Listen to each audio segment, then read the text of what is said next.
Живота на село. Да. Аз така съм израснала. Това се казва вързване на домати. Лошо, хубавото не може да свича. Калците опънахме мрежата. Краставиците имат мрежа, селсянка, заплатил град. Аре беше, бе. Капковото е опънато. Тут бах чак. Ето го. О! Няма. Ха-ха. За даг да ответвам. Или за Така фейсбук. доматите вече са около тучени. Калканката.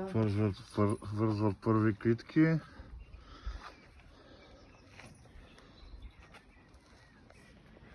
И въвързва последните бройки. Това там са на дядо Трайко сортовете, много трябва да ги пазим.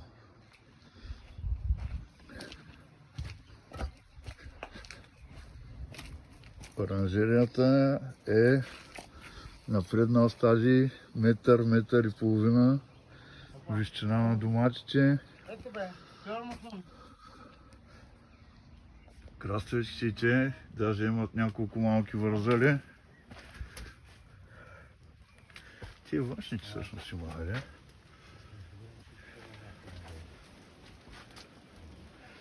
Там едно чери цъфти като лудо. Датата е 30 май 2026 година с участието на Макс.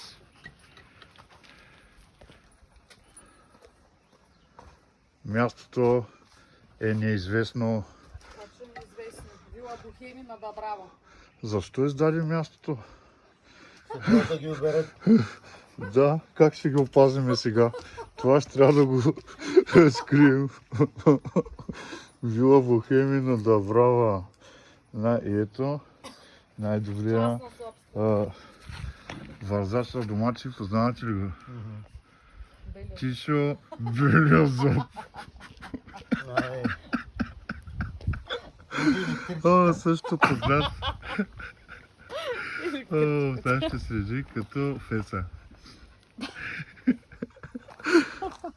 Което няма нищо общо с